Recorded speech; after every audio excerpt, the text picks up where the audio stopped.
كن في بوان جمعيتي اللي هي الحلقة الأخيرة من بوان جمعيتي وآخر فقرة من نحكي وهجرة.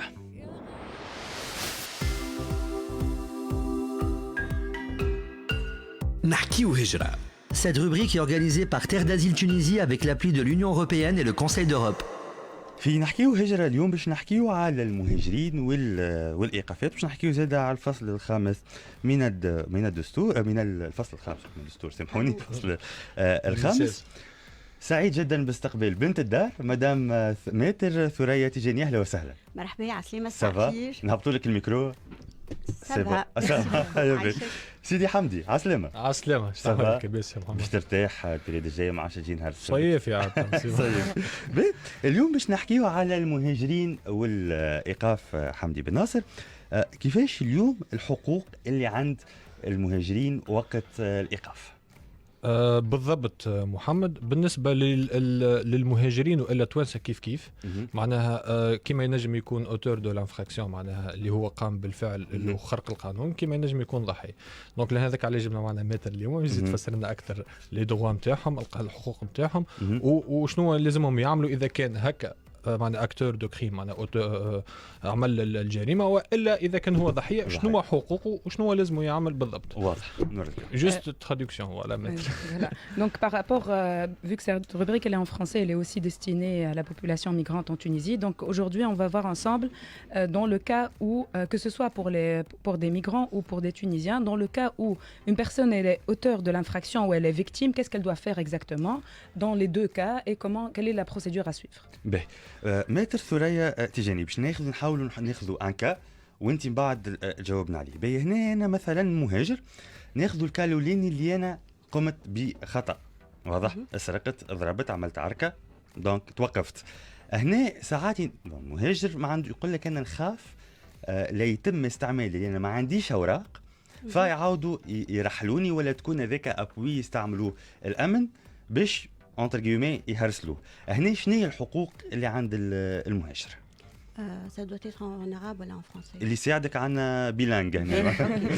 بالنسبة للمهاجر اللي يقع إيقافه، هو يتمتع كما قال حمدي توا، يتمتع بنفس الحقوق والواجبات. عنده أوراق ما عندوش أوراق هذيك حاجة أخرى. نحن نحكيه هنا على الريسبي دي بروسيدور.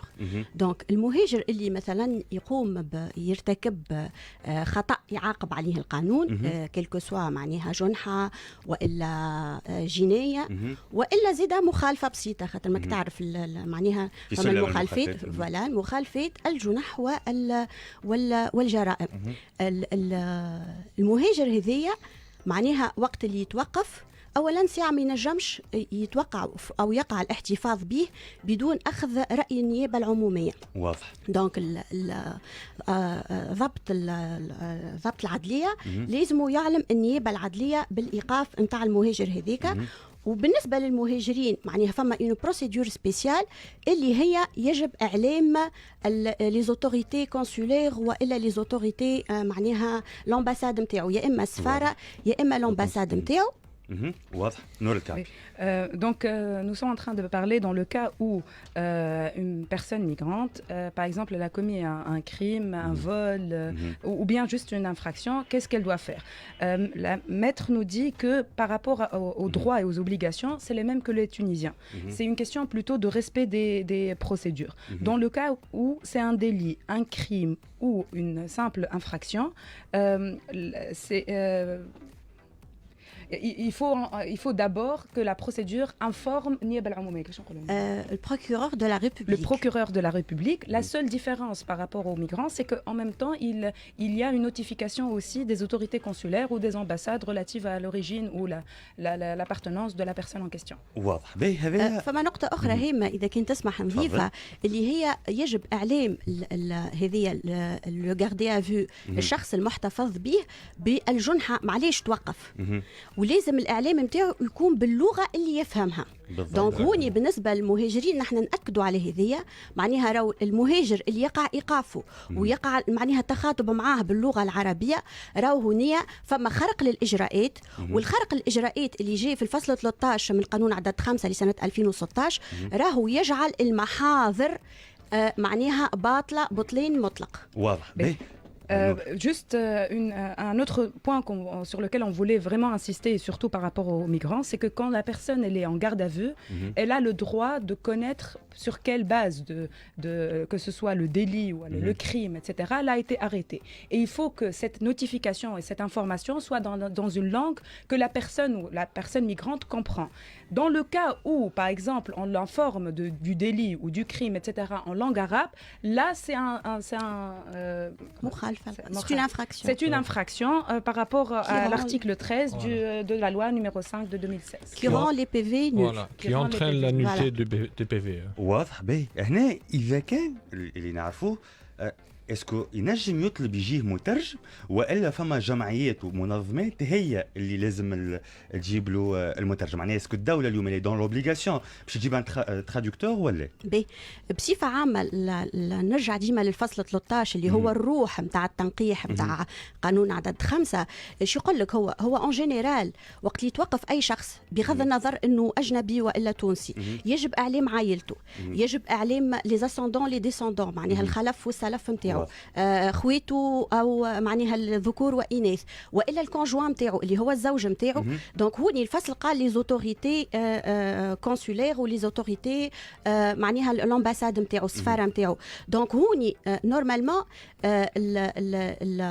الشخص الذي سيقع اعلامه لانه هو اللي اون غارد افو معناها نحن نتصوروا اللي هو اللي اون غارد افو دونك الشخص اللي يقع اعلامه معناها يجب معناها هو اللي يحاول انه يجيب الترادكتور خاطر الحقيقه وهذه انا لاحظته المره الاخرى معناها حتى في الاكسي على جوستيس قلنا اللي راهي فما تقاعس من قبل المحاكم انا هو نورمالمون راهو هما لازمهم يوفروا اي صحيح بالضبط في القانون القانون محمول على اكزاكتومون لكن انا هذا حاجات لا ما نعملوش سامحني ماتر ما نعملوش ايفور زايد لحظه بركه لا لحظه بركه خلينا نحط الامور في اطارات طونك الدوله لازمها تجيب ترادكتور راهو حتى ولو المنظمات الاخرين واللي منها تونس ارض اللجوء حتى ولو عندها لي مويا يا خويا ما تجيبوش لازم الدوله تتحمل مسؤوليتها يعطيك الصحه انت تحب تعمل اني فور زايد خاطر تعرفي علاش مش اني فور زايد انا لقيت روحي في عديد المرات اني مضطره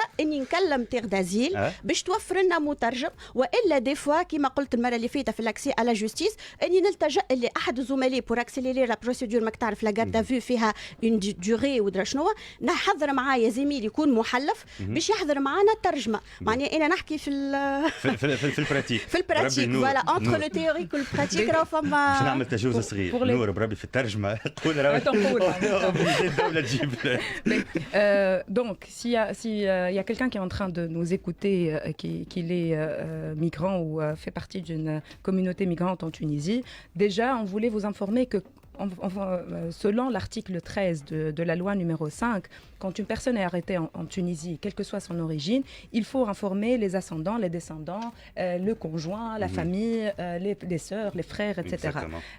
Et les autorités consulaires de la personne en question. Donc quand la personne elle est en garde à vue, il faut qu'il essaie d'informer ces personnes-là, à la base, c'est le tribunal et c'est la police qui doit fournir la traduction. Les officiers de la police judiciaire ou douanière. Voilà, ou douanière qui doivent ramener de la traduction.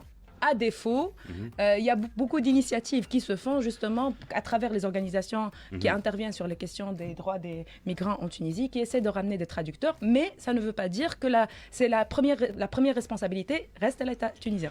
Je souligne la première responsabilité. Voilà, déjà محمد نضيف حكايه اللي هو لهنا صارت لنا الحكايه معناها كنا احنا نمشيو نحاولوا نلقاو مترجمين الى اخره اخر مره ما لقيناش في الكونترانت بيدجيتير في برشا حاجات دونك عندي فلوس وما نحبش لهنا الدولة اللي هو معناها المركز الشرطة تدخل وقام هو بالإجراءات اللازمة لكن وخرت برشا السماع معناها هذوما المهاجرين كوميتون فيكتيم وقتها وخرت برشا العملية لكن في الآخر جابوا لهم ترادكتور على حساب الدولة. Donc on voulait par exemple Hamdi nous dit que ce cas justement Terre d'Asile s'est trouvé confronté à ce cas là où ils ont essayé pour une personne qui était en garde à vue de trouver un traducteur vu une contrainte budgétaire et une non-disponibilité du traducteur, ils n'ont pas pu justement. Et là, c'est l'État justement qui a pris ses responsabilités et a ramené un traducteur. Ses responsabilités. Oui. سيدي علي تفضل. تفضل. الأجانب الموجودين والمهاجرين الموجودين في تونس، هل الدولة الزادة كان ما عندهمش لي مويان، هل ينجموا يستفادوا من محامين بلاش، وإلا فما إطار لهم هما بالذات انهم يكون اسهل لهم لاكسي على جوستيس وإلا بي نرجعوا ديما للباز نتاعنا اللي هو القانون معناها عدد 5. القانون عدد 5 يقول علاش هو يقع الإعلام لا نوتيفيكاسيون دو لا فامي. لا نوتيفيكاسيون دو لا فامي معناها باش لإحضار محامي، الحاجة الأولى، وإلا هو لو غاردي افو. إذا كان نعرفوا برشا عباد عندهم المحامي نتاعو، معناها كي يتوقف يكلموا له المحامي نتاعو يجيه ديريكتومون، ما يجيش إلا ديزينيي، يقول لك معناها هو يعين محامي. إن فوا هو ما عينش محامي، دونك وقت اللي يقع إعلام العائلة نتاعو تنجم العائلة نتاعو هي اللي تتكفل نعرفوا نحن ديما المهاجر وحده باش يوصل لك لا هما خاطر نحن اللي يجيونا في تيغ دازيل ديما حتى اللي يجيو الحمدي يقول لك مون فريغ ايتي معناها مون فريغ ما سور، عندهم ديما هذيا. والا لي زوتوريتي زاده كما قلت قبيله معناها القنصليه والسفارات هي يمكن لها كذلك معناها انها تكلف محامي. فما حاله وقت اللي خاطر بالقانون راهم هما يلزمهم معناها لا نوتيفيكاسيون هذيك باش يقولوا راهو يلزمك محامي، معناها اعوان الضابطه العدليه راهم هما ملزمين انهم يذكروا بالحقوق نتاعو، علاش توقف، الديوري نتاع الايقاف نتاعو، لا بوسيبيليتي نتاع انه تمديد، هذه الكل لازم يذكروه له. في الحاله وقت اللي المهاجر ما يعينش محامي، والا الناس اللي وقع الاتصال بهم كذلك ما عينوش محامي، في الوقت هذايا فما اون بروسيدور اللي هي يعينوا له يسخروا له محامي. هذايا جينيرالمون يقع الالتجاء ليه ساعات في الكريم، معناها في الجنايات لانه ماك تعرف حضور المحامي هوني معناها اوبليغاتوار. هوني يقع الاتصال بالفرع الجهوي للمحامين وين توقف ماك تعرف فما عديد فروع جهويه للمحامين في الولايات الكل. توا يقع الاتصال بالفرع الجهوي للمحامين في الولايه اللي وقعت فيها الجنحه والا الجنايه، والفرع الجهوي سامحني يعين، لانه فما اون ليست بري ايتابلي نتاع محامين معناها نسميوها لا ليست نتاع الاستمرار، معناها يعينوا له محامي، والمحامي هذاك يقع اعلامه من قبل الضابطه العدليه وبيان سور والفرع الجهوي للمحامين، وهو يحضر في الاجراءات. والاجراءات سامحوني الانتروغاتوار معناها الاستنطاق والا المكافحه ما تتم الا بحضوره، معناها حضوره اوبليغاتوار.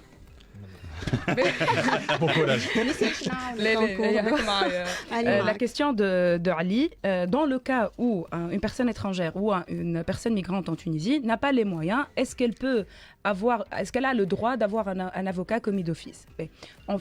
La base maintenant pour la discussion, c'est vraiment c'est la loi 5. Déjà, l'information ou la notification de la famille, des ascendants et des descendants de la personne qui a été arrêtée, elle est obligatoire justement pour essayer aussi de désigner un avocat dans le cas où le gardé à vue n'a pas désigné lui-même un avocat. Les autorités et les services consulaires peuvent aussi désigner un avocat en fonction du cas. Mais de toute façon, la personne qui est en garde à vue, elle a le droit de savoir pourquoi elle a été arrêtée, la durée de la période de garde à vue et la possibilité éventuelle d'extension de cette garde à vue. Dans le cas où cette personne la famille n'a pas désigné d'avocat et la personne, le gardé à vue n'a pas désigné d'avocat, là il y a l'instrument de l'aide légale qui peut être déployé, surtout au niveau des crimes. Donc qu'est-ce qui se passe d'un point de vue concret? Le procureur allait informer la section régionale des avocats. On informe la section régionale de l'avocat en fonction du gouvernorat, là où il y a eu le crime, le délit ou l'infraction. C'est la police judiciaire. C'est la police judiciaire qui s'en occupe. Et là, en fait, il y a une liste préétablie qu'on appelle une liste de permanence des avocats qui sont informés par la police judiciaire et qui prennent le dossier en fonction du cas. الوقت يدهم فينا كمان في آخر نقطة ماتر هنا، وقت اللي السيد يكون هو ضحية، معناها هو اللي باش يمشي يشكي. هنا ينجم يقول لك يخاف ما نمشيش نشكي على خاطر اموري القانونيه، ما عنديش اقامه، ما عنديش يعني امور، هو نوعا ما مهاجر غير شرعي. اسكو هنا اليوم كمان ياخذ حقوقه ولا هو نورمالمون راهو عنده اوراق ولا ما عندوش اوراق قدام العداله وقدام القانون الناس الكلهم معناها ما يهدوهوش بها بون جينيرالمون فما القانون عارف هو برينسيبالمون باش يهدوا به معناها خاطر كي يدخل المركز باش يشكي باش يقولوا له وين اوراقك وين كارت سيجور اكسيتيرا اكسيتيرا دونك لهنا حتى كان هو يخاف من انه يتم ايقافه ولا يتم هرسلته ولا الى اخره ينجم يتصل بالجمعيات نجم ترافقه وباش يقوم بالعمليه هذه واضح يفقدش حقوقه معناها عدم حصوله على لانه سي سور هو قدم الى في اون دوموند الى في لا بروسيدور ما خذيش هذيك حاجه اخرى لكن هو هوني نعاملوه على اساس انه معناها في اطار حقوق الانسان هو من حقه انه وقت اللي باش يقف معناها قدام الضابطه العدليه يتمتع بكل حقوقه المنصوص عليها في الفصل 13 من القانون عدد 5. Dans le cas où la personne elle est victime, généralement il y a des victimes, surtout qui n'ont pas de papier ou de carte de séjour, etc., qui ne veulent pas porter plainte parce qu'ils ont peur qu'ils se fassent harceler sur cette base-là, sur la base qu'ils n'ont pas de victime. Déjà, on voulait informer toutes ces personnes que vous avez le droit de porter plainte et que même si vous n'avez pas de papier, que vis-à-vis de la justice tunisienne, vous êtes égaux à tous les citoyens et citoyennes tunisiennes. Après, au niveau de la pratique, généralement, il y a un harcèlement qui se fait au niveau des postes de police. Si la personne n'a pas de... Dans ce cas-là, on appelle ces personnes-là à contacter directement les organisations non gouvernementales et les associations qui interviennent sur les questions de migration, qui vont les accompagner au niveau des procédures, vu qu'ils bénéficient des mêmes droits humains que les Tunisiens. واضح. احنا هكا نكون وصلنا لنهاية فقرتنا هذه كانت نحكي وهجرة.